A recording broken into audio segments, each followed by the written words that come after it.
Good morning, good afternoon, good day, everyone, and welcome to CDP Presents, our monthly webinar series. We're happy to have you with us today, and if you've joined us before, as always, we welcome you back. I'm Jenna Ermold, Assistant Director of Training and Education at the Center for Deployment Psychology at the Uniformed Services University and part of the CDP Presents team. As always, we'll start with our disclaimer. This project is sponsored by the Uniformed Services University. However, the information or content and conclusions do not necessarily represent the official position or policy of, nor should any official endorsement be inferred on the part of USU, the Department of Defense, or the US government. Here is the snapshot of our upcoming trainings that we hope you might join us for or check out at your leisure.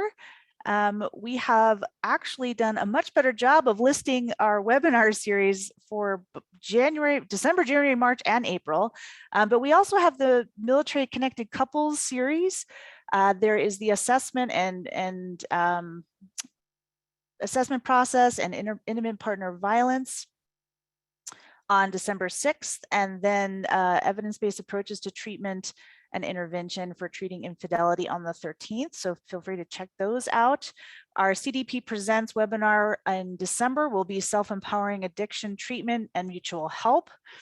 We are offering our chronic pain 2-day training in January, if you're looking to get some skills in that area. And then our CDP Presents will be the elephant in the room, treating PTSD when clinicians have negative reactions to patients' socioculture views. In March, we will be having something on TBI, the CogSmart, compensatory cognitive training for service members and veterans with neuropsychiatric conditions, and in April, building resilience in young people. So feel free to go to our upcoming trainings page and check those out.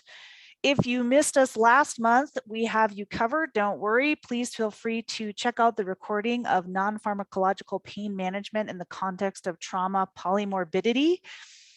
Some quotes on that. It was a very impactful, informative training. Dr.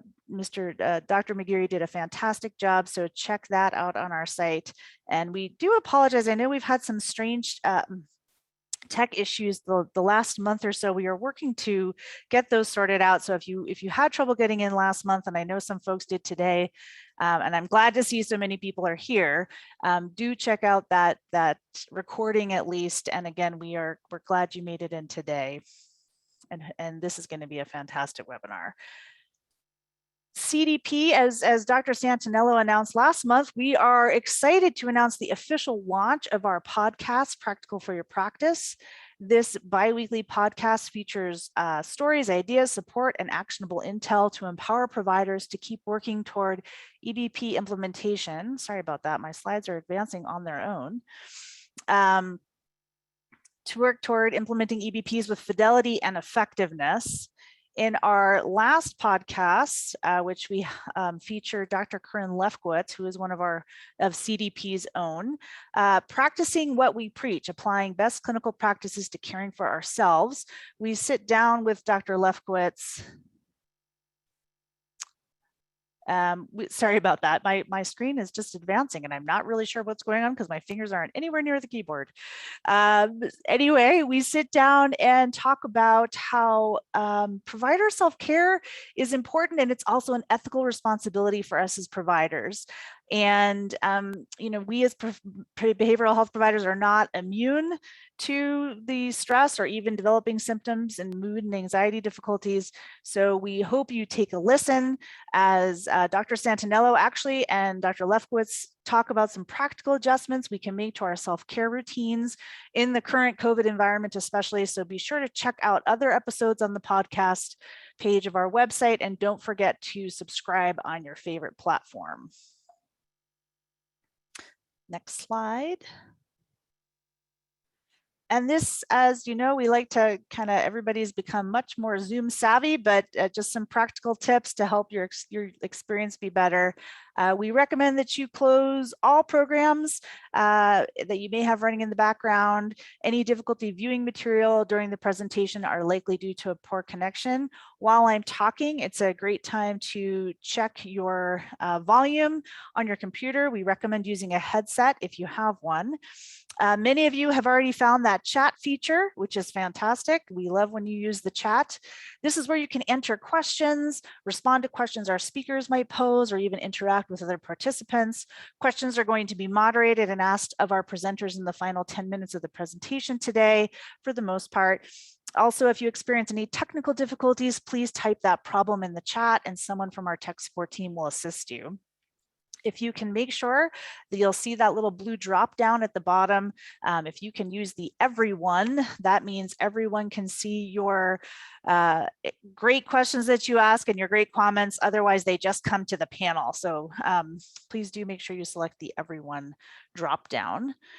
This webinar series will be recorded and posted to the Center for Deployment Psychology website, along with any additional materials and references. Handouts for today's webinar can be found in your CE21 My Account page under this event. I know that Mr. Norgard also put the link to that earlier in the chat. At the end of the webinar, our project manager, Mr. Micah Norgard, will provide information and instructions on how to obtain CEs. A reminder, in order to obtain CE credit, you must attend the entire webinar and complete the webinar survey in CE21. Please note, for this webinar, we are offering American Psychological Association CE credits, which are acceptable to most state licensing boards for different mental health disciplines. Be sure to check the requirements for your state and retain any documentation associated with the training. And now it is my great pleasure to introduce this panel of extraordinary speakers. First, we have Dr. Barbara Niles, who is a clinical psychologist and principal investigator at the National Center for PTSD Behavioral Science Division and assistant professor of psychiatry at the Boston University School of Medicine. Her primary research focus is on the impact of health enhancement and present-centered interventions for veterans with PTSD and other physical and mental health maladies. Her current randomized trial compares Tai Chi with a wellness intervention to address pain in veterans with Gulf War illness. Dr. Niles is going to be joined today by Dr. Deanna Mori, who is a clinical psychologist and the director of behavioral medicine at VA Boston Healthcare System and assistant professor of psychiatry at the Boston University School of Medicine. Dr. Mori's clinical interests are developing, implementing, and evaluating behavioral health programs with the goal of enhancing health outcomes in a broad range of veteran populations. This role has paralleled her research interests in developing and investigating behavioral and wellness interventions to reduce symptoms and enhance quality of life in populations with comorbid mental health and health-related symptoms. We apologize that, unfortunately, Dr. Williston is not going to be joining the panel today, but it does take me to introducing our final presenter today, who is Mr. Brian Muccio, is a YMAA International Certified Tai Chi and Qigong instructor who has been studying martial arts for the past 20 years. In addition to teaching Tai Chi to chronic pain patients at Tufts Medical Center in Boston, he has been working with Dr. Niles and Mori as a Tai Chi instructor on research protocols examining Tai Chi for veterans with post-deployment maladies for the past 8 years. Brian is also a National Academy of Sports Medicine master trainer and works with a wide variety of clients with different levels of physical ability. Dr. Niles, Mori, and Mr. Muccio have no financial interest to disclose. And with that, I am thrilled to turn things over to Dr. Niles, who is going to get us started. Hi there. I'm trying to make sure I know how to advance the slides and do it right. I think I do. Thank you so much for that lovely introduction. I really appreciate it. Makes us sound like we know what we're doing, which is always a good thing. All right, well, let me start with, now I don't think I do know how to, there we go. Today's talk, I'm just gonna review what we're going to talk about today. I just wanted to say first, though, that I really enjoyed seeing where everyone's from. Thank you so much for logging in and saying you're dialing in from Alaska and Spain and Vermont and Oregon and all places in between. Very exciting to have such a broad-based audience here. So wonderful. Michigan, I see. Okay, so what we're going to do today is review first what active mind-body treatments, how we define them. We're then going to review briefly the evidence for mind-body treatments for PTSD. What kind of published studies are there out there on mindfulness, yoga, relaxation, and Tai Chi? We're going to do two demos. I'm going to do a brief meditation, and Brian's going to do a less brief, but still quite brief 15-minute Tai Chi demonstration. So look forward to that. We're going to go over two case studies trying to show, these are obviously case studies that have been put together from different people we've worked with, and there's no particular person, but these are case studies that really illustrate how mind-body interventions can be used in the treatment of PTSD. And then we're going to move to talk about why Tai Chi specifically, what's our interest in Tai Chi, and talk about our two trials that we've done, one feasibility study for PTSD, and then a current, as Gemma mentioned, the current randomized controlled trial for Gulf War illness. And finally, we're going to talk about clinical considerations that that you might be interested in, and hope that we can have a discussion in the final 10 minutes a little bit about that. All right, I can't seem to, oh, there, I guess there we go. Okay, so the NCCIH, which is the National Center for Complementary and Integrative Health, lists these as examples of mind-body treatments. And I'll let you read them. We're defining a particular subset of those treatments as active mind-body treatments. And in the active mind-body treatments, individuals, as it sounds, take an active role rather than a passive role. Individuals do something rather than having something done to them. These interventions can often be delivered in group and can be practiced on the outside. People can do it on their own. They don't have to do it in the presence of an instructor. So examples of active mind-body treatment are the ones that are highlighted in yellow here: yoga, meditation, relaxation techniques, Tai Chi, and movement therapy such as Feldenkrais, Alexander, and Pilates. We think some of the advantages of mind-body treatments that are active are that they encourage a sense of personal agency. So people kind of take responsibility for taking care of their health. There's no one-on-one requirement, so it can be more cost effective. You can have an instructor in a group of 10 or 20 or 5 or whatever. You know, so there's no one-on-one requirement as there would be with something like massage. And individuals can practice on their own. They can augment or continue beyond the formal class. Again, this is different from something like massage or acupuncture, where you need the practitioner to be there delivering the intervention. There's also no need for highly specialized equipment. I think Pilates, maybe there is some specialized equipment that people use, but in most of these active mind-body treatments, there's no requirement for that, which makes them highly portable with a great potential for dissemination.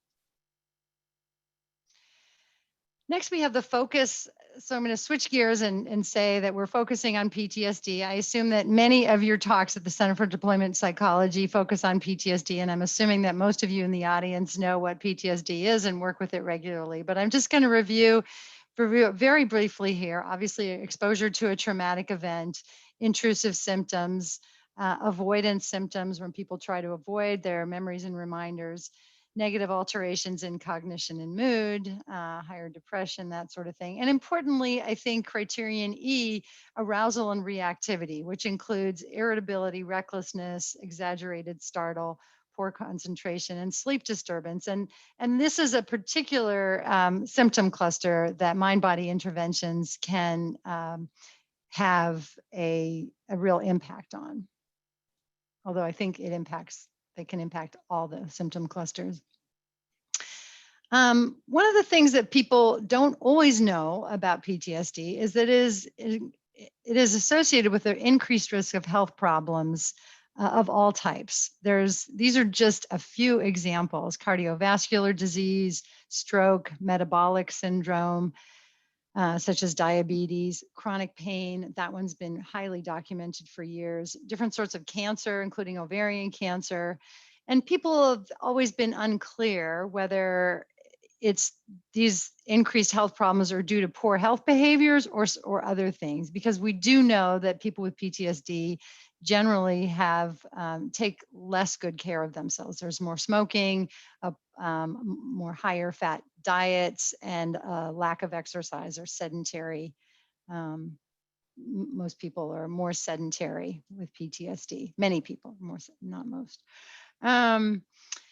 So I think one of the things I'm trying to get across here is that PTSD really affects the whole body. There's recent research in neurobiological correlates of PTSD that indicate that the aging process is accelerated for individuals with PTSD. So people with PTSD, probably because of all the because of what it, well, I don't know how to say this exactly, but PTSD is a systemic disorder. And I think that the arousal symptoms of PTSD, and yes, somebody's saying the increased cortisol over time, all kinds of things are going on in the body that are dealing with this increased arousal, the increased heart rate, various things are going on in the body that accelerate the aging process. So I think back to my probably 6th grade history class, learning about Ponce de Leon and the Fountain of Youth and trying to find, the elixir that's going to keep us young or keep us from aging. And unfortunately, PTSD is sort of the opposite of that, in that people are aging more quickly in all sorts of ways. Okay. So just to review the reasons that we're using mind-body treatments, or that we think mind-body treatments should be used for PTSD, is that PTSD is a systemic disorder, and mind-body treatments target arousal, which is an important part of PTSD and may be highly related to why there is accelerated aging. In addition, there's a high demand for these treatments. People want them. People are asking for them. And I think it's important for us, especially looking forward, to figure out whether we can enhance engagement and tolerability of other evidence-based treatments by using these mind-body treatments. And then finally, we know that a lot of evidence-based treatments work very, very well, but there are still some residual symptoms. And the arousal symptoms of PTSD tend to be the ones that are the ones that are residual symptoms that stick around afterwards. So we think that mind-body treatments have are well placed to help after evidence-based treatments. Mind-body treatments, just to say it in a different way, they treat the whole person, the psychological health of the mind by decreasing PTSD symptoms and improving a sense of well-being, but importantly, the physical health. They can help with chronic pain, sleep, cardiovascular, and mental and metabolic health, and hopefully slow the aging process. Now I'm going to ask you all to take a deep breath and experience one of a mindfulness meditation. I'm going to go ahead and have you all take a moment and settle into your chair and take a deep breath.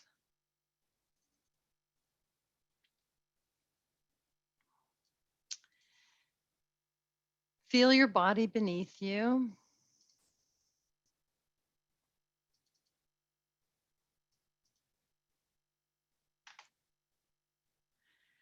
And focus on your breath. If you haven't already, feel free to lower your eyes to a gentle gaze or close them altogether, bringing your awareness to your breath, feeling each breath as it comes in and goes out. allowing it to flow naturally and easily with its own rhythm and pace. As you sit here, now allowing an image of a mountain to form in your mind's eye. The most magnificent or beautiful mountain you know. Letting it gradually come into focus. Allowing the sense of this mountain and feeling its overall shape, its lofty peaks high in the sky, and the large rooted base in the bedrock of the Earth's crust. Its steep or gently sloping sides.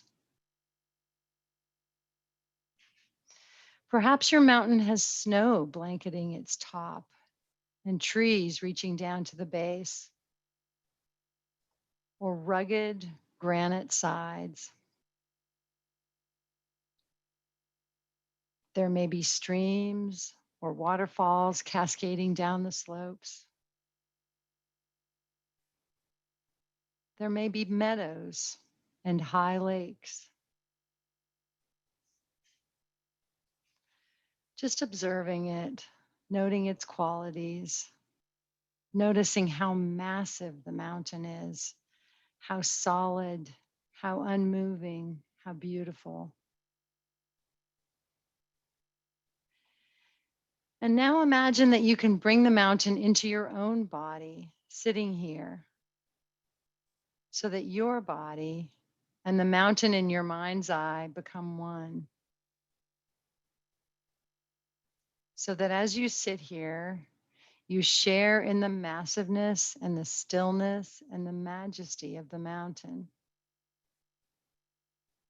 Imagining that you become the mountain, a breathing mountain, alive and vital, yet unwavering in your inner stillness.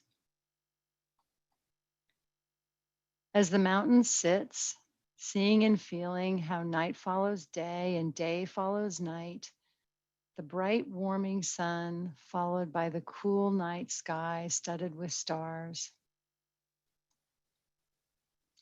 Through it all, the mountain just sits, experiencing change in each moment, constantly changing, yet always just being itself.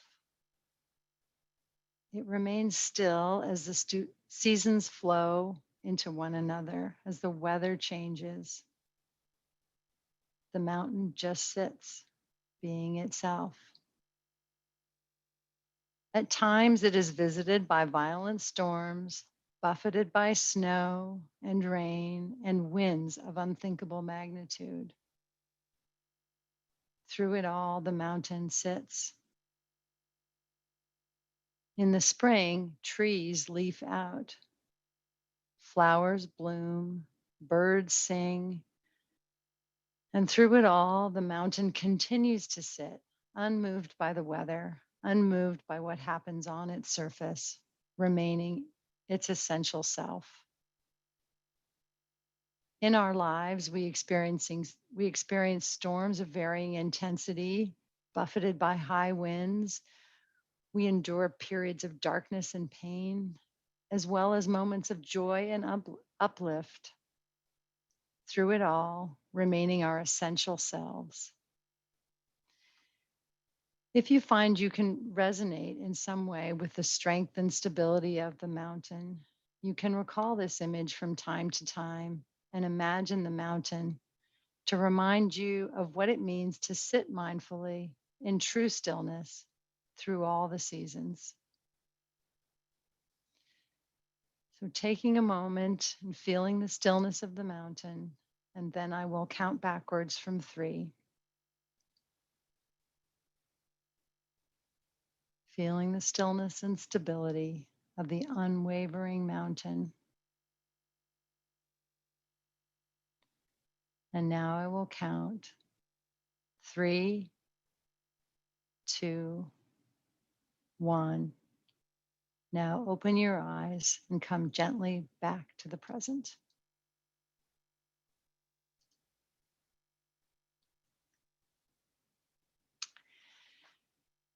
So thank you everyone for letting me take that little break for myself as well.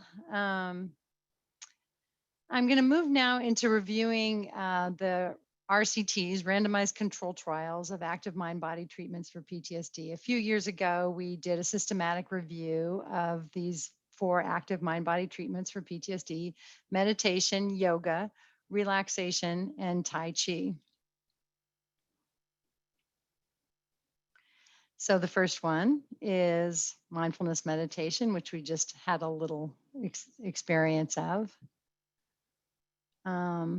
And there are a number of studies. The ones in yellow are the ones that have been completed since we did our review a few years ago. So they're coming, they're continuing to come. And I'll just focus on one there, one of the more recent ones, which is Nidich et al., which was on transcendental meditation compared to prolonged exposure. And the reason I'm focusing on that one is because it is one of the more recent ones, but also that the findings are pretty emblematic of the rest of the findings, that there was no difference between transcendental meditation and PE. So in general, these treatments are compared to present-centered therapy, wait list, other kinds of treatment. And oftentimes, for the most part, these treatments are about as good as the other treatments they're compared against. The next one I'm going to show you is yoga. I just had to put this picture in because I just totally love it. It's obviously not American soldiers. These are Australian, I believe. And it just shows you that you can do yoga anywhere, anytime. I myself am not a yoga practitioner, but I just love this picture. And it definitely shows how versatile some of these mind-body treatments can be and use different places. But the U.S. Army is also using it, as you can see here in a good picture of that. The yoga trials, interestingly, when the International Society for Traumatic Stress Studies did their review a few years ago of evidence-based treatments for PTSD, they did put in yoga. They felt like none of these mind-body treatments had enough evidence at that point to firmly recommend them, but that yoga had emerging evidence that is something we should pay attention to. And in fact, yoga also, compared to a number of other treatments for PTSD or wellness, comes out pretty much the same. So I guess the important thing I'm trying to get across here is that many of these treatments would not be expected to be superior to evidence-based treatments such as CPT or prolonged exposure, but that a lot of them are as good as. And finally, relaxation. And I think this has been used for years and years and continues to be used. And it's just a type of, it's relaxation as opposed to mindfulness meditation. So things like deep muscle relaxation and that sort of thing. And what's really interesting to me here is that in every single one of these trials, relaxation was not the target treatment. The people were not going out to say that relaxation works. They were actually looking at other things such as EMDR, cognitive behavioral therapy, and trying to or interpersonal therapy, and saying, let's compare it to something that's probably not going to have any effect, such as, oh, let's choose relaxation. And in every case, they chose relaxation, and relaxation did better than expected. So in most of these cases, the treatments under study, the ones that they wanted to study, such as exposure or EMDR, were a little better on certain measures, but they were surprisingly not very much better, which just shows you that relaxation, and there's all sorts of relaxations in this group of studies. There's all sorts. It just shows you that they're really, as good as or almost as good as. And then finally, Tai Chi, which is here's in picture of military population engaging in Tai Chi, which we like to see. And the important thing to show about Tai Chi is that there are 0 randomized controlled trials. That is none. So this is an area where we think is really ripe for further research. So just to conclude really quickly, because I think I'm getting behind time already, that mind-body treatments are feasible and acceptable for veterans with PTSD and other populations, but most of these studies were done with veterans or military populations. The satisfaction rates are very high, and the efficacy rivals conventional talk therapy. Importantly, we need more high-quality large trials because most of these studies are very small. And now I'm going to hand it over to Dr. Mori, who is going to talk about a case study of Jason. Thank you, Barbara. As Barbara just mentioned, we're going to do a couple of case studies today. These are not real people. It's a conglomeration of different people we have seen. So they're very realistic examples, but we obviously wanted to protect everyone's anonymity. So I'm going to start with a case of Jason, who is somebody that an individual with PTSD who did experience a mind-body a treatment and sort of exemplifies what that can look like. So Jason is a 66-year-old divorced Black Army veteran who had a history of childhood combat-related and also race-based trauma. He had several health issues. He was overweight and also carried the diagnoses of diabetes and hypertension. So Jason, the reason he was referred, he had recently initiated a trauma-focused treatment. He was beginning to do cognitive processing therapy. And he was referred to a mindfulness-based wellness group because he was interested in building more skills to help support his engagement in CPT. So the mindfulness-based wellness group that Jason was referred to was a group that met twice a week for 12 weeks. So there were 24 sessions. And each session included a brief, more formal mindfulness practice in the context of the group. The focus of the group was really on wellness, and physical, social, emotional, and spiritual health. One really key part of this group also was on goal setting and goal monitoring. So each week, participants would set a small behavioral goal, something that was very achievable, a SMART goal for people who are familiar with SMART goals. And then they would come back the following week and report on their progress. So the goals were monitored. If people were experiencing problems or barriers to achieving their goals, those barriers were addressed and problem solved as well. This whole program is based on the VA whole health model of care, which is something that some of you may be familiar with. It's a model of care that is being rolled out across the country in VAs. One thing that I think is important to note about this group is that it was not at all focused on trauma.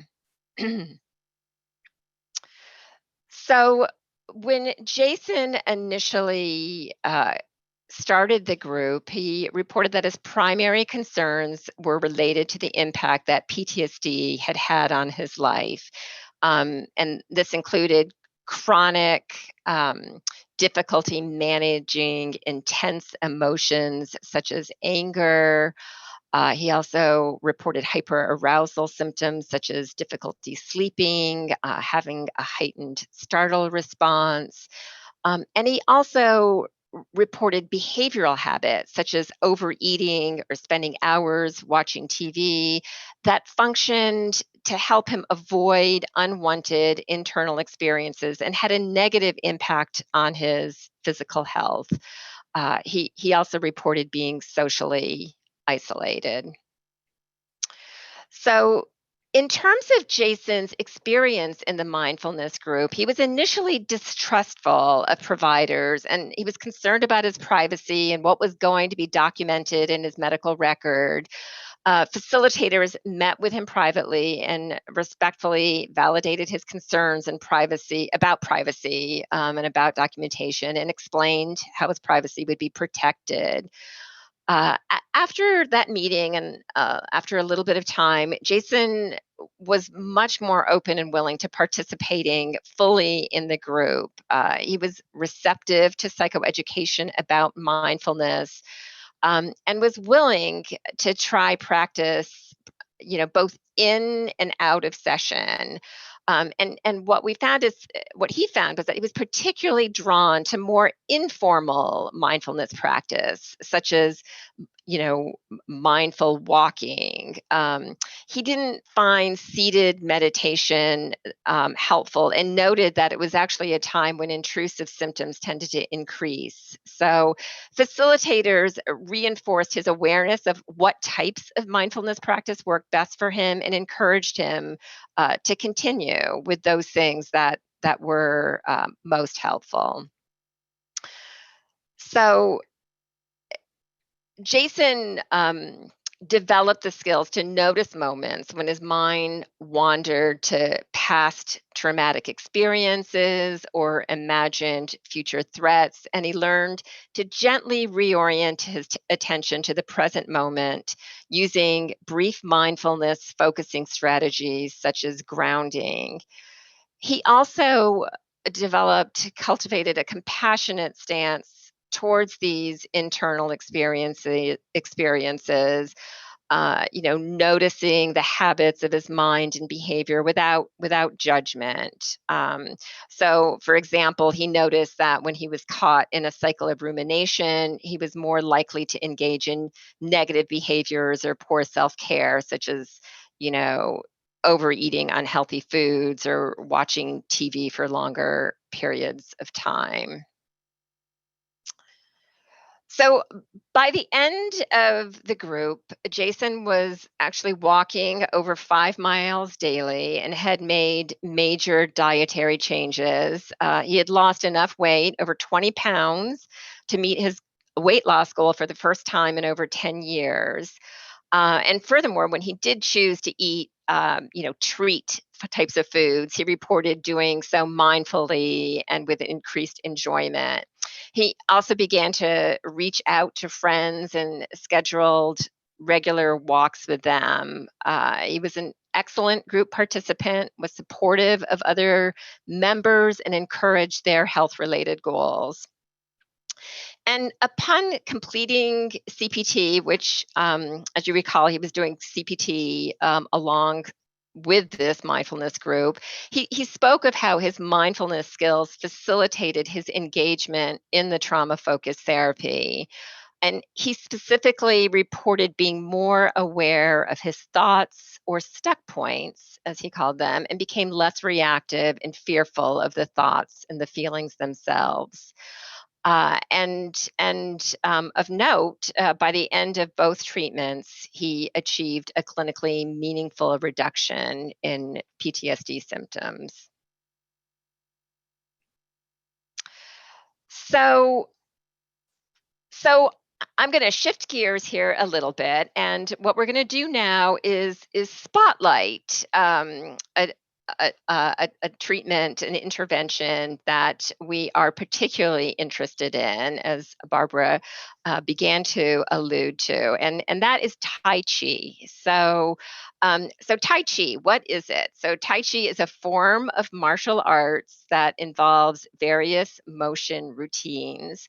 It incorporates mindfulness, the deep breathing, um, active relaxation, and the characteristic slow movement that many of you have probably seen or observed or maybe even experienced. One of the things that we really love about Tai Chi is the fact that it is something that is accessible for individuals of all physical health and fitness levels. And it is associated with physiological and psychological benefits, and we'll be talking about those in just a moment, but it's often overlooked as an intervention for psychological conditions. So I always love to just throw this very colorful evidence map up that the VA put out uh, several years ago. It's just a nice, colorful, quick way to sort of see where the evidence is currently for Tai Chi. And each of those little bubbles represents a different area or a different uh, uh, diagnosis or issue that Tai Chi has been used for. The bigger the bubble, the larger the more numbers of systematic reviews.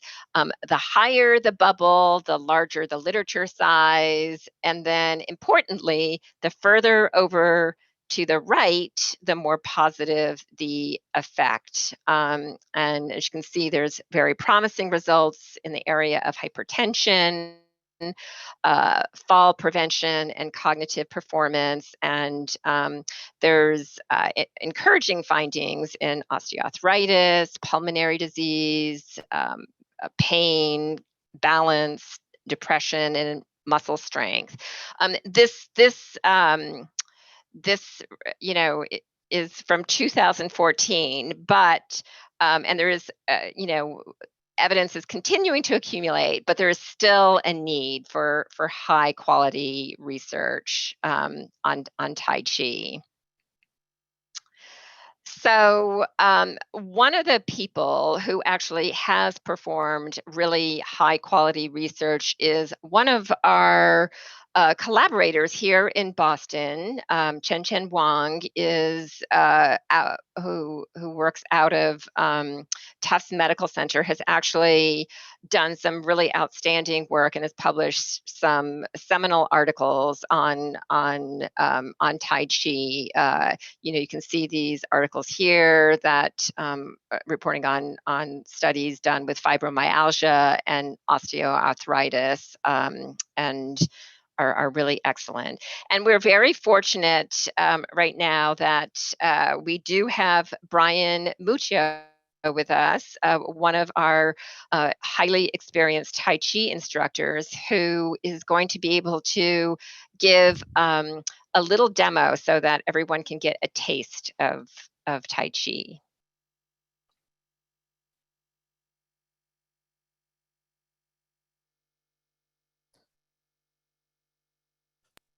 Okay, well, it's a pleasure to be with you all today for this Tai Chi demo. We're going to be doing most of this up on our feet, okay? But if you need to sit for any reason, if your knees are sore, anything like that, sore back, many of these exercises can be done seated as well. And when we work with patients and so forth in some of the cohorts that we've been running, oftentimes we do switch between standing and seated. So we're going to just jump right into this with the limited time that we have. So if everybody could stand up, we're not going to need a lot of space for this, but we're going to start off by getting our feet underneath our hips and our feet nice and straight, and just lengthening through our spine. So our arms are going to come out to the sides, and we're going to hold for about 15 seconds here. So we're lengthening through the crown of the head, the whole spine, Both arms out to left and right arms.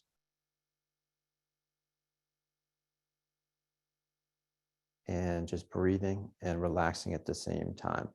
Okay, so we'll be coming back to this and some of the movements that we're going to do in a few minutes. But that's a nice way to start Tai Chi, is just opening the joints. Okay, so the first thing we're going to do is we'll bend the knees a little bit. We can get more into a shoulder width stance here. We're going to gently link the fingers together. Okay, and we're going to just start loosening up the hands and wrists.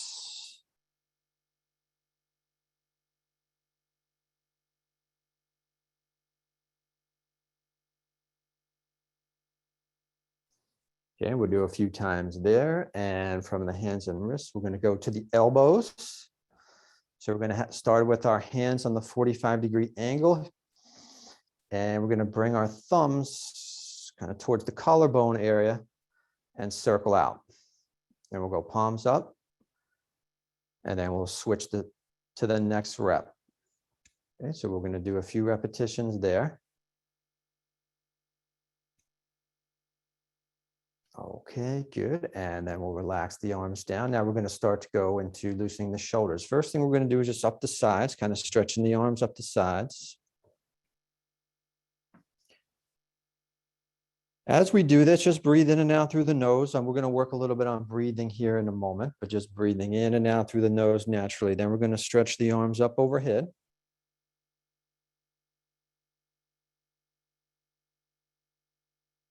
Okay, and then we'll go, now we'll bring the arms up and circle around.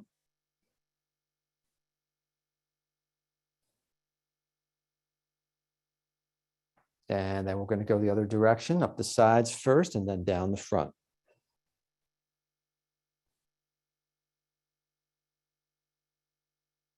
Okay, great. Now we're going to put the hands on our hips. And feet are going to be, again, about hips width on this and facing forward. And now we're going to do this kind of hula hoop motion. Just kind of going to target the low back, lumbar area of the back and the pelvis. And we're going to go at a nice, slow, kind of constant tempo through this. And then we'll reverse the direction.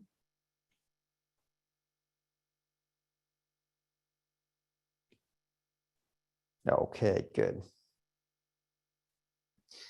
Now we're going to do a little bit for knees, loosening up the knees. Okay, so we're going to go into a shoulder width stance with the feet straight, hands on the knees, right on the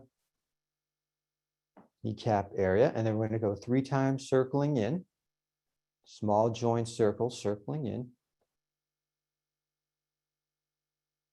And then we'll reverse the direction, 3 times circling out.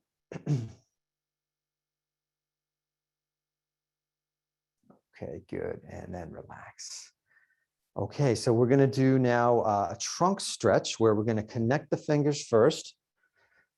And then we're going to reach up, palms facing up. I'm going to try to relax the shoulders. We're going to bring the ribs back a bit. And we'll keep the breathing going. And then one time we're going to rotate to your right. I'm going to mirror you, so I'll go to my left. And then we'll switch to the other side for 1. And then we'll come back to the middle, and then we're going to do a little bit of a side bend. Back to the middle and a side bend to the opposite side.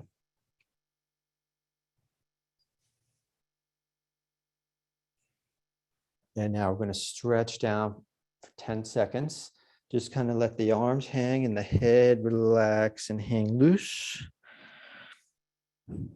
Okay, and we'll keep the breathing going the whole time.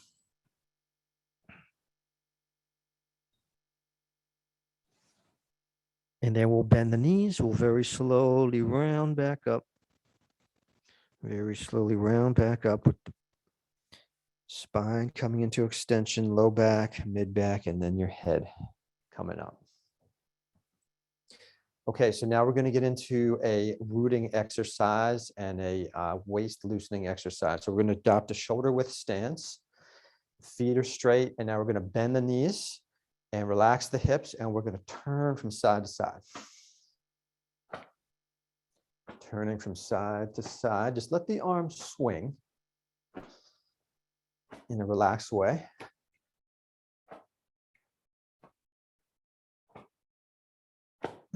If your arms, when your arms relax, they'll just tap your body as you turn to each side.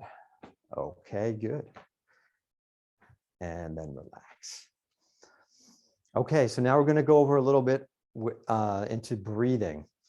Okay, first thing we're going to do, about 30 seconds here, is we're going to do high-low breathing. So one hand's going to be on the chest area, one hand more on the navel area. And as you inhale and exhale, just pay attention to the rising and falling of your hands. So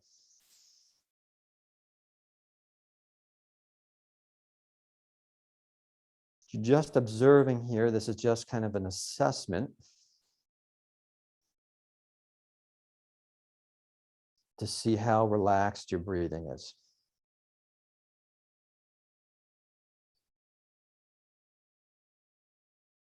Okay, now we're going to kind of, with our intent, just bring the mind, we'll bring both hands down.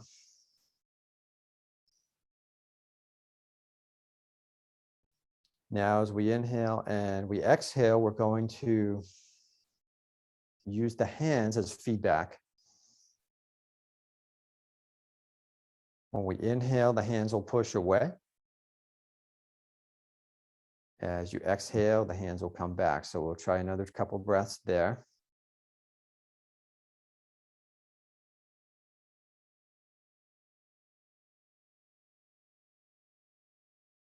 Okay, good. And then relax.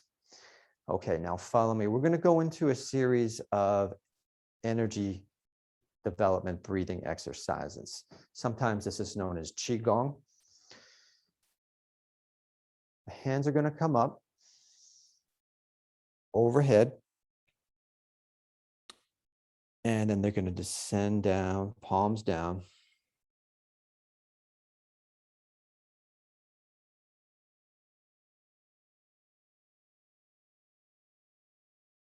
Palms up, chest opens. We can inhale.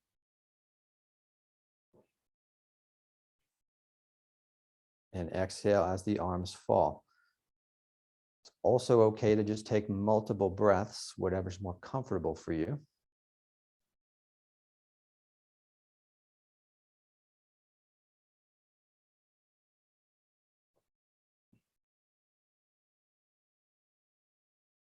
Oftentimes you'll see people practicing Tai Chi outdoors, doing these types of movements and just kind of connecting with the environment, drawing energy in,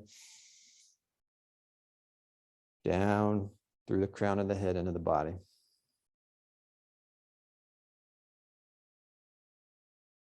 Okay, and we'll finish this one. And we're going to go into the next movement, which is going to be building the ball. So we're going to have the hands facing, palms facing. And as we inhale here, we're going to open the hands apart, chest gently opens. Exhale, palms come back to the center line.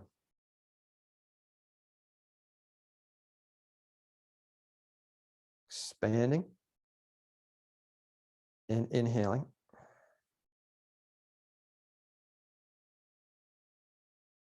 And then condensing, closing back to the middle.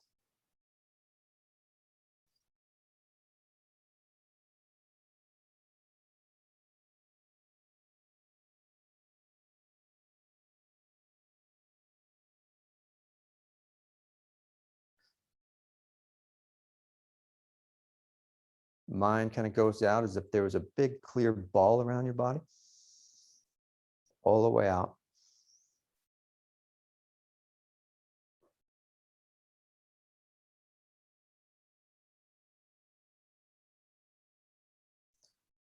Okay, and we'll try one more there.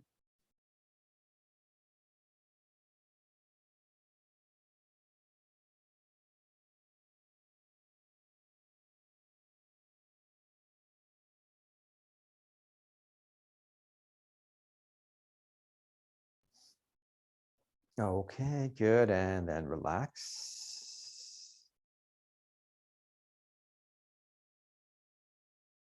Okay, now here we go. We're gonna go right into a weight shifting exercise called silk reeling. We do not need a lot of space to do this. And I'm gonna do the mirror image to you. Okay, so this is how we're gonna set this up. We're going to go into a little bit a shoulder width or slightly wider, okay, depending on your flexibility. I'm gonna mirror you. So I'm gonna put my left foot, I'm gonna turn it out a little bit and you'll turn out your right foot, okay? Your opposite foot, which would be your left, is just going to face forward, and I'm going to be on the same line in this plane. Right hand is going out, and left hand's on your waist. Okay, we're going to just open the hips by keeping it arched in the legs. Okay, almost like you're riding on a horse. We're going to start with your weight a little bit more to the right. And then we're going to shift the weight to your left. Palms going to come down in front of the navel, palm up. Shift the weight. Turn the waist a little bit left. And then shift the weight to the right. Turn your palm towards me. And then turn your waist to the right. Okay, so follow me through this shifting, turning, shifting, and turning. So we're working on those two principles, shifting and turning. Shift, turn, creating a spiral motion here.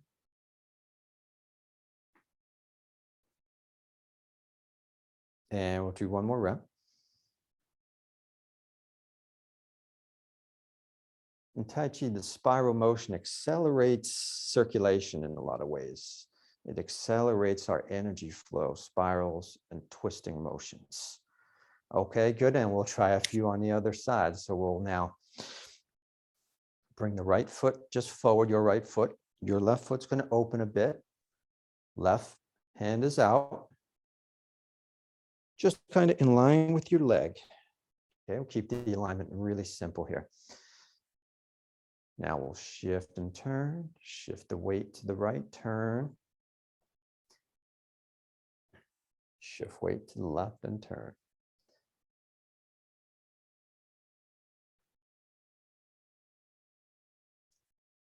When we wind and twist the body like this, we're using the body's slings, myofascial slings, instead of using a lot of muscular force. So what it ends up having the effect of is we can really relax as we do Tai Chi, and it can become more effortless. Okay, we're going to do one more rep here. Hand comes down about the height of the navel. The hand comes up just below the eyes. Okay, so that is a silk reeling exercise, and we'll just take a breath in.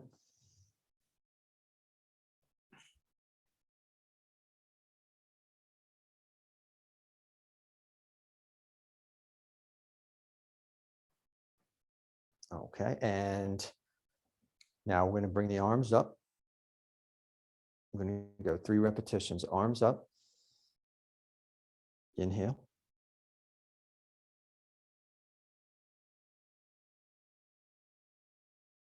And exhale on the way down. Lead with the wrists. Wrists lead to elbows. Elbows lead to shoulders. Then relax the shoulders on the way down, the elbows and the wrists.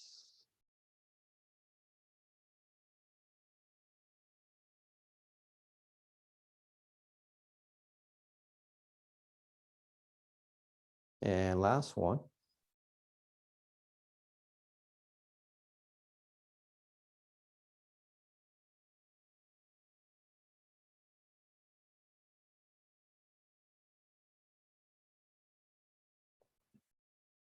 Okay, I know we're really getting tight on time, but the very last thing we're going to do here is a very brief Tai Chi meditation. Okay, so we're going to go into a shoulder width stance. Arms are going to be in front of the body, palms facing you. We're going to bend the knees, sink the weight down, relax your hips. We're going to suspend your head, relax your chest. And breathe in and out through the nose. Sink the breath.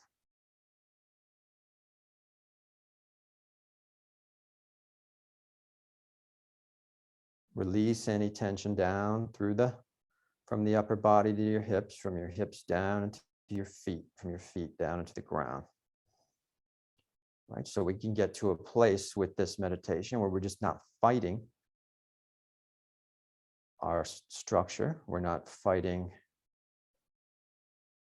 ourselves with tension internally. Okay, good. And then we'll slowly come back out of that.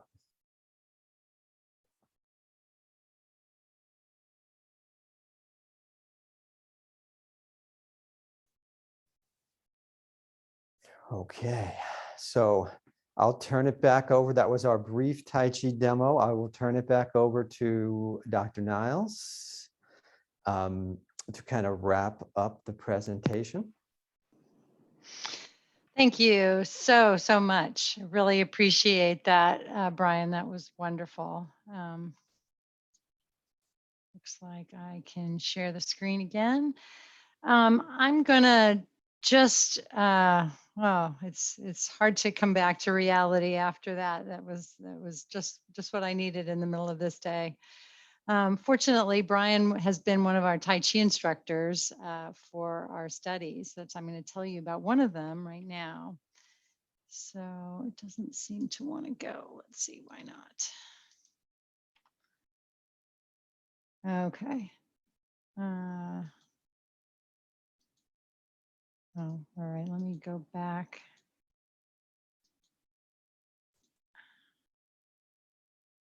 All right. So Tai Chi for PTSD. I'm just going to talk briefly about the fact that there are currently no randomized controlled trials, as I said before. There are a few studies. One of them is ours, this one in the middle, Niles et al. They're all pilot or preliminary studies. They're not big, they're not randomized controlled trials. They have a lot of methodologic problems, but they do indicate that Tai Chi might be good for PTSD. The proposed pathways are, isn't this going?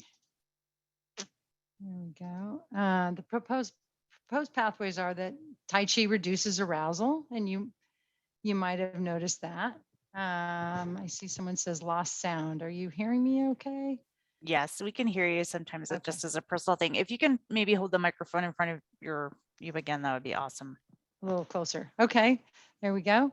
Reducing pain severity is another way that Tai Chi can help PTSD. Enhancing cognitive performance. There are a number of studies that have shown that Tai Chi helps cognitive performance. Normalizing body awareness, being neither exaggerated or suppressed. That can be the suppressed sort of numbing that can accompany PTSD, or the exaggerated body awareness, aware of every little thing going on in one's body. So Tai Chi can normalize those two things.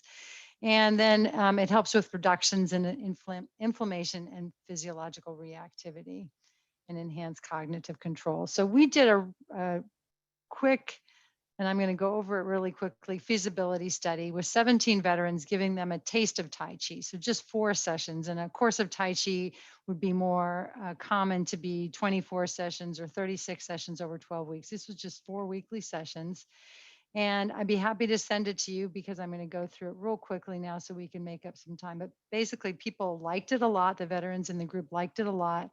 And I think there are a number of quotes here that I'm going to go through quickly, except for I'm going to settle on this one. I use the words warrior spirit because, veterans and soldiers, something that's like martial arts is more in tune with the warrior spirit. And I really think that that is true for Tai Chi. We've found that people in the VA are really drawn to to Tai Chi in a way they might not be drawn to mindfulness or yoga or relaxation or some of the other types of things, because it does feel very consistent with the warrior spirit. The other thing that should be noted is that Tai Chi is done standing up. So this person said there were actually, this is a person who had experienced military sexual trauma. There were people behind me and I was calm enough to do Tai Chi. There's no time when you're prone, so I like that. It makes a huge difference. So that's another advantage of Tai Chi. In terms of benefits for symptoms, people do feel that it can enhance their ability to deal with their intrusive symptoms. They don't have as many dreams. And this is an additional tool for people's toolbox. In terms of Tai Chi practice, I just want to say briefly that people did more than we thought they would do. There was one gentleman who said I was doing a half an hour in the morning, half an hour in the afternoon, half an hour in the evenings. Okay, so he was our star, I have to say. That wasn't everyone doing that, but we were surprised at how compliant people were with our request for them to do home practice. They had no trouble doing it for the most part. So our conclusions are from this little taste of Tai Chi is that there's perceived to be a very powerful intervention. There were no restrictions for age or physical limitations. It was very safe, and it was a particularly good fit for veterans and particularly good fit for sexual assault survivors or assault survivors. However, more research is needed. So that is an important part of this. And now I'm going to turn it back over to Dr. Mori to talk about our next case. Great. Barbara, it sounds like you just fizzled out, but so yes, I am going to talk about a case where we use Tai Chi as with somebody with PTSD. With the case that we talked about earlier, Tai Chi or the mindfulness intervention was done alongside with the evidence-based treatment, trauma-focused treatment. In this case, this was actually done afterwards. So I'm going to be presenting on Tanya. She's a 49-year-old Latina woman who had a history of childhood and adult sexual trauma. She also presented with comorbid chronic pain. She was distrustful of men and also had a sense of shame and vulnerability with regard to her body. She's also somebody who had experienced race-related discrimination, which contributed to her sense of guardedness. So Tanya had actually completed exposure-based treatment for PTSD, and it achieved some positive results. But she wanted to do Tai Chi because she wanted additional skills to cope with some of the residual symptoms of PTSD and also her chronic pain. She was also interested in improving her physical fitness. So Tanya participated in a Tai Chi group that met twice weekly for 12 weeks, so for 24 sessions. Each session included warm-up stretches, similar to what we just did with Brian, mindful practice of Tai Chi postures, movements, and sequences, both standing and seated meditations. And importantly, instructors were trained to be sensitive to the preferences of the individuals with PTSD to increase their sense of control. Just as an example, many of our participants chose to stand at the back of the room rather than at the front near the instructor. And in another class, an instructor might have encouraged group participants to move forward, to stand in lines, but he didn't do so in this group, being sensitive to the needs of our participants. It was also highly responsive to participant feedback and modified exercises to help them feel more comfortable. So when Tanya joined this group, she was only one of 2 women in the group. So we actually made the decision in the moment to add a female mental health clinician to the group, doing Tai Chi with them, to just increase the sense of safety in the group. Tanya always chose a spot in the back of the room against the wall with a good view of the door. And it was important to her. She didn't want anyone else to watch her do nobody else in the class to watch her do the exercises, or have a view of her. She would only allow the instructor to watch her. So, having ready access to a mental health clinician proved to be helpful, giving Tanya an opportunity to provide feedback about the class in a timely manner. And just as an example of this, Tanya reported not being comfortable with some exercises like forward bends, pelvic tilts, and our instructor was able to modify exercises and provided options and just gave her permission to just only engage in the exercises as she felt comfortable. So the things that we thought were that were helpful with Tanya, certainly, as Tanya grew more comfortable, she grew more comfortable as time progressed, and the instructor's respect and responsiveness to her feedback really helped her to build that trust. She had a strong appreciation for the fact that the movements in Tai Chi are derived from the martial arts. And she would often ask the instructor to directly explain the connection or explain how each movement actually prepares a person to make a powerful move. So gradually, Tanya appeared more physically and mentally relaxed. Her interactions with both the group leader and other class members became less guarded and more trusting. And Tanya developed a strong sense of mastery in her ability to carry out the Tai Chi forms. And towards the end of the class, she moved to the front of the room with her back to the other participants and the door. And after the group ended, she decided to incorporate regular Tai Chi practice into her life to help her maintain a sense of balance and empowerment. Importantly, Tanya had reported that although she had tried other types of mindfulness practices in the past, mindfully focusing on powerful body movements just came more naturally to her. And she connected with that feeling that she was doing something that made her feel strong and positive, while also feeling mentally calm and in control.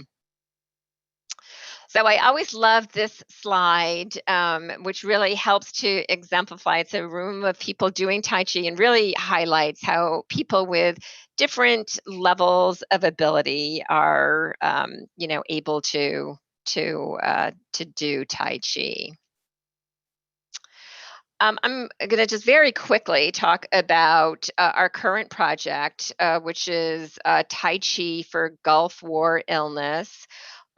Just very briefly, Gulf War illness is, for our military personnel who served in the Persian Gulf during the 1990-1991 conflict, were exposed to a number of toxins, which are believed to have led to a chronic multi-symptom illness, which with characteristic symptoms of chronic pain, cognitive and mood impairments, and fatigue. And very importantly, there are no proven treatments for Gulf War illness. So we currently have a study running where we are looking at two different interventions for Gulf War illness, a whole health wellness program, and then also Tai Chi. Just very briefly, the goal of this is to compare the efficacy of Tai Chi and whole health wellness to address chronic pain. And we're also interviewing our participants to just get their feedback about Tai Chi and whole health. So some of the lessons learned that we found from all of this, from our Tai Chi studies that we have done, Instructor experience absolutely makes a difference. Particularly also having, in addition to being well trained, also just having awareness about working with a population with PTSD, having sensitivity to that. We also found that having a clinician in the room, if that's possible, is something that can be really helpful in facilitating communication, making sure that we can be responsive to the veteran needs.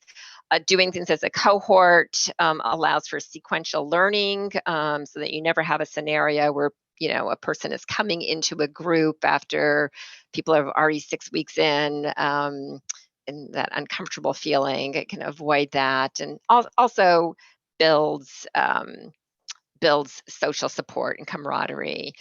Small classes where you can really tailor things, and very importantly, having a large enough room where people can have the personal space that is important to them, where they can be with their back to the wall, I think are all really important things to consider. And then also, logistics matter. We noticed, doing groups early in the morning or at the end of the day are not great times. So we try to do it when people can avoid the traffic. When there's bad weather, definitely impacts attendance. So we were running this trial, the Gulf War trial. It's running currently, and we were running it when the COVID pandemic occurred. So we had to switch from in-person delivery to delivering Tai Chi via synchronous video conferencing. The upside is that we have many fewer geographical barriers. We now are recruiting people from across the United States, which is actually it's wonderful. There's no travel issues, no traffic. The downside, obviously, is that people need computer equipment and to feel comfortable with technology, and they need to have good internet service delivery. But we are hoping to learn from this so that we can continue to offer remote delivery treatments. I'm going to turn it over to Barbara now for some summarizing statements. Thank you, Deanna, and sorry for I'm the one in charge of the slides and I'm messing them up, so apologize for that. I'm just going to go real quickly into talking about some clinical considerations, that some of which Deanna has already mentioned. There's no direct processing of trauma, obviously, but there's a focus on functioning and quality of life with these mind-body treatments. So that really differentiates them from a lot of other treatments. As Deanna mentioned, instructor quality and knowledge of trauma really matters here. No touch, sensitivity to certain positions.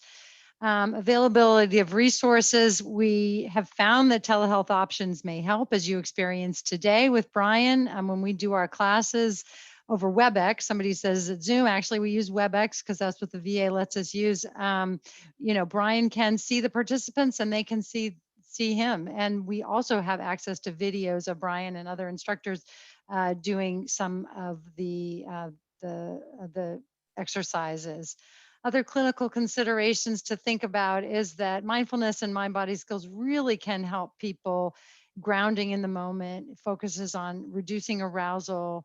Many people have noticed an improvement in sleep, which is huge for people. But it's important for us as clinicians not to collude with the avoidance. And so we want to avoid avoidance. And I think the two case examples we gave were both where we supported the use of evidence-based treatments, and we used mind-body skills and mind-body treatments to help enhance and further the treatment. And we feel that just to go back to that, mind-body treatments might be a foot in the door for evidence-based treatments. And finally, just in terms of future directions for research, we think we need more research. Of course, no talk is complete unless there's a plea for more research. But we really do think that these treatments in conjunction, particularly with evidence-based treatments, are needed. And figuring out what an ideal dose is, obviously more is always better, but what sort of an adequate dose to get people going is something we need to focus on. And of course, we think that Tai Chi is something in particular that deserves more focus. And that's our final slide. I'm just going to put up our emails if people want to contact us. Thank you so much for listening, and we really enjoyed this today. I'm not sure we're ever going to be able to top this one, Dr. Niles. I think people are having, not only was it informative, but the experiential piece was clearly very well received. So first, before we launch into questions, because I do have some that folks have asked, I will give a quick thank you and shout out. You're already getting cut. The chat is flying with positive comments. So thank you so much. A couple just clarification more type questions. When with the Tai Chi, how long was each Tai Chi session? That was one question. We keep them to 60 minutes. That seemed to work well. Okay. Yeah.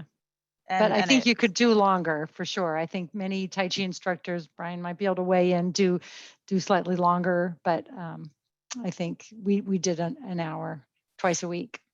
And if providers are working with veterans who are interested in getting involved in the research or involved in a Tai Chi program, do you have ways that folks can get more involved in the research?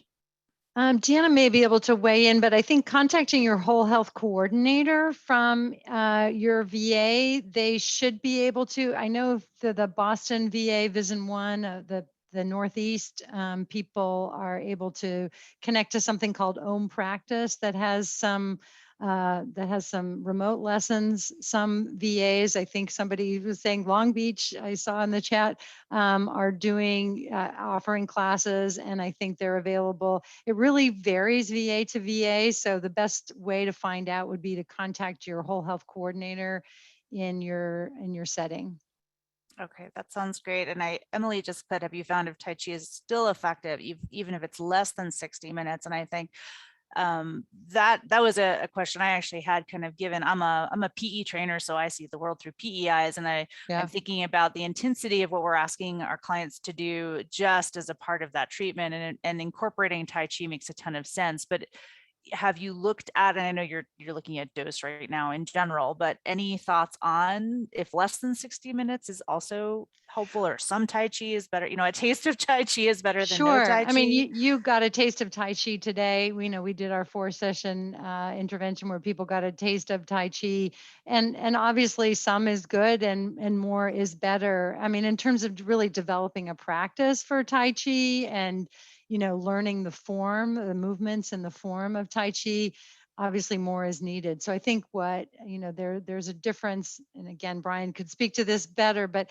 between Tai Chi and Qigong, and Qigong is a lot of the mindfulness and breathing exercises that he did, but there's also movement that looks almost like a dance that people do that you may have seen places. So it depends on, certainly some of this stuff could be used in smaller doses. And I also think that Tai Chi might really be well incorporated into one of the intensive programs, the intensive outpatient programs, or massed PE or mass CPT, where people are doing some intensive stuff and then they could take a break from that and do a body sort of thing.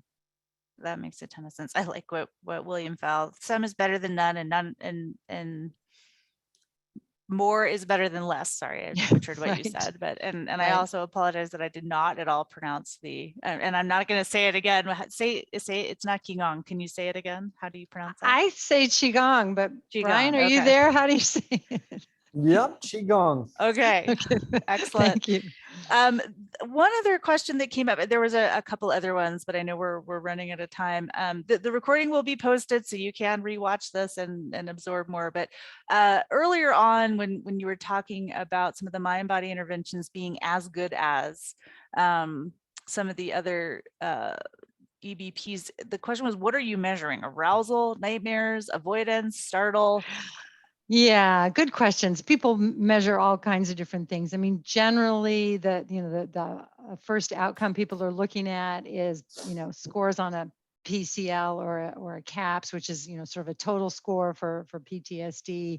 And in those cases, oftentimes the treatment under study, the evidence-based treatment or the trauma-focused treatment is going to do a little better. But then looking at things like other kind of quality of life measures, you might see the mind body treatments doing as well or almost as well.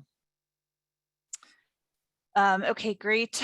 And then we had a couple questions about some other, whether certain things would be in that category of mind body. So like, can traditional exercise like aerobic, strength training, stretching be included as a mind body intervention? I know that there was some data presented on that at Strong Star, I think a few years ago. Yeah, I mean, I wouldn't think that would be called mind body as much as body or exercise, which is often considered another kind of alternative treatment, which is sort of funny because it's not really alternative at all necessarily, but it is alternative when you're talking about treating mental health disorders such as PTSD. So, yeah, people define things differently all over the place. I certainly think that research focusing on what exercise can do for PTSD is also an area that's burgeoning right now. Absolutely. And then we did have a mention of forest bathing or walking in nature, labyrinth walking. Any things I mean, I know the focus right now is on Tai Chi, but are those kind of included or? Those are usually included when they're talking about, non-traditional therapies or, non-talk therapies for PTSD. So when the International Society for Traumatic Stress Studies did their review a couple of years ago of evidence-based for various things, they included things like that. There isn't much, most of those studies are small and really we don't know too much about how that works, except for people really like them. And there is Kristen Walter out in San Diego is doing some work on I think on hiking and also on surfing and trying to develop an evidence base for those sorts of things. Fantastic. I am going to quickly turn things over to Mr. Norgard, who can walk us through the CE process and maybe cover the handouts as well, and then we'll wrap things up. Thank you everyone for attending today. And again, sorry for the technical difficulties we had this morning. I went ahead and posted the link to everyone again for today's handout, which will be the copy of the slides, everything that you've seen today. Because of today's technical difficulty, it's going to take us a little bit longer to take the attendance. And with that being said, so what we need you to do is today is Tuesday. Thursday morning, log back into your account, complete the evaluation, and then you'll be able to print out your certificate. If for some reason by Thursday morning, you're not able to complete everything, go ahead and send myself an email. My email's up there on the screen and I'll post it here in the chat.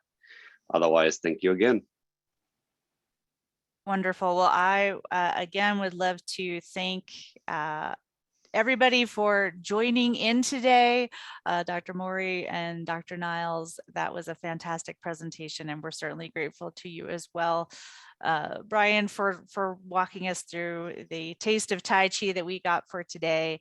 And again, the recording will be posted within the next few days. The handouts you have the links to. If you have any trouble, reach out to Micah or myself, and all of the emails of our presenters are on that last slide. So I'm sure if you had follow-up questions or clarifications or interested again in finding out more about the research, you can reach out to them as well. So thank you everyone for attending. We hope that you are able to join us next month and look forward to seeing you again. And again, thanks to our presenters for a fantastic presentation today. Thanks so much. Thank you. Thank you. As always, we will be closing the room within the minutes so that everybody can get logged out and moved on. So thanks so much.